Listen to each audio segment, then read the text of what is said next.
Sir ఈ Switzerland company తో compare చేస్తున్నారు sir. Reliance infra multi beggar ఎట్లా ఎందుకు అవుతుందో సార్.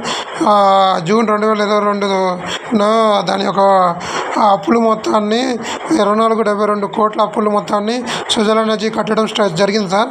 అప్పుడు దాని యొక్క ప్రైజు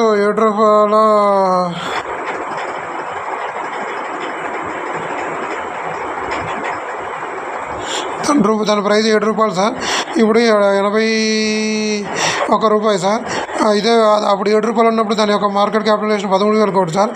ఇప్పుడు 1,10,000 కోట్లు సార్. అదేవిధంగా రిలయన్స్ ఇన్ఫ్రా కంపెనీ ఇప్పుడు 13,000 కంపెనీ అయింది సార్.